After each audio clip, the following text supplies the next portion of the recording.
अवकाळी पावसाने राज्यात जवळपास 27,000 हेक्टरवर नुकसान झालेले आहे। मात्र अजूनही कृषी मंत्र्यांकडून शेतकऱ्यांना नुकसान भरपाईचं काही आश्वासन दिलेलं नाही। मला वाटते हा स्टँडिंग शासन निर्णय आहे। पहिली गोष्ट तर 2023चा जो शासन निर्णय होता पीक विम्याच्या बाबतचा, त्याच्यात 5 टिगर दिले होते। 1-1 होता, 1-2 होता, 1-3 होता, 1-5 अशा प्रकारचे 5 टिगर होते।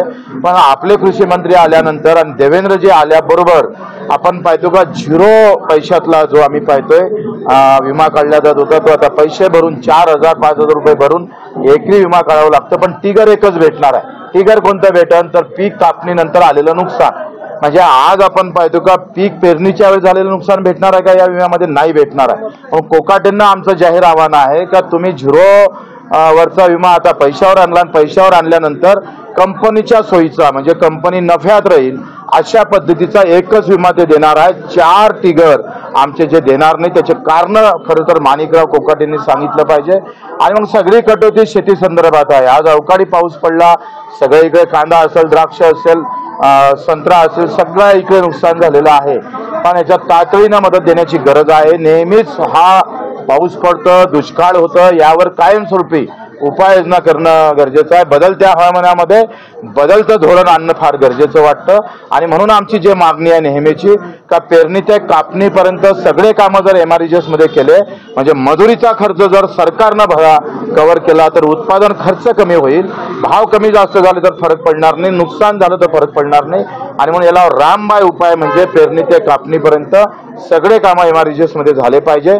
फळ उत्पादक जे काही शेतकरी असेल, द्राक्षवाले, संत्र्यावाले, आंब्यावाले किंवा केळीवाले असेल, यांच्यासाठी 3+5 अशा प्रकारची जर योजना आली MREGS मधून तर हा फळ उत्पादक शेतकरी जगू शकतं।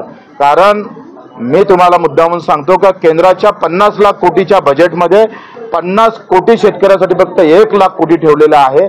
मागच्या 5 वर्षाचा हिशोब केला तर 24 लाख आम्ही पाहतोय कोटी सरकारनं केंद्र उद्योगपत्याला माफ केलं। म्हणजे 50 कोटी शेतकऱ्याला 1 लाख कोटी म्हणजे 0.2% बजेटच्या ठेवलं। महाराष्ट्र सरकारनं 7-7.5 लाख कोटीचं बजेट आहे, फक्त 9,000 कोटीची तरतूद केली। तामिळनाडू आणि कर्नाटक सरकारचं बजेट फक्त 3 लाख कोटी आहे आणि त्यांनी 45,000 कोटी शेतकऱ्यासाठी ठेवले। या 2 सरकारमधला प्रचंड तफावत आपण पाहतोय। कर्जमाफीसाठी तुम्ही आंदोलन केलेलं होतं, आता चालू आहे ना आमचं 8 तारखेपासून झाली होती। मुख्यमंत्री महोदयाकडे बैठक झाली, त्यातले 19 मुद्दे त्यांनी मंजूर केले पण शासन निर्णय निघाले नाही। ते शासन निर्णय निघावं आणि कर्जमाफीचा आणि MREGS मधला मजुरीचा प्रश्न असेल, आमचे काही अधिक उरलेले 2-3 प्रश्न आहे, दिव्यांगांना 6,000 रुपये मानधन असेल, याच्यासाठी 8 तारखेपासून मी मोझरी तुकोजी महाराजांच्या समाधीजवळ आमरण उपोषणाला बसणार आहे। साहेब खरं तर शेतकऱ्याचा, मजुरांचा, दिव्यांगाचा आवाज म्हणून आम्हाला समोर जायचं। वेळ पडली तर छत्रपतीची सर्व नीती जरी राजा नसला तरी संताजी धनाजी ज्या पद्धतीनं लढला स्वराज्यासाठी त्याच ताकदीनं प्रहारचा कार्यकर्ता शेतकरी, मजूर, दिव्यांगासाठी लढल्याशिवाय राहणार नाही। त्याच्यासाठी त्या घोड्याचं आयोजन केलं असावं कार्यकर्त्यानं। आणि ही लढाई आम्ही ज्या मार्गानं आणि जशा स्थितीत लढत आहे त्याच स्थितीत आम्ही लढू।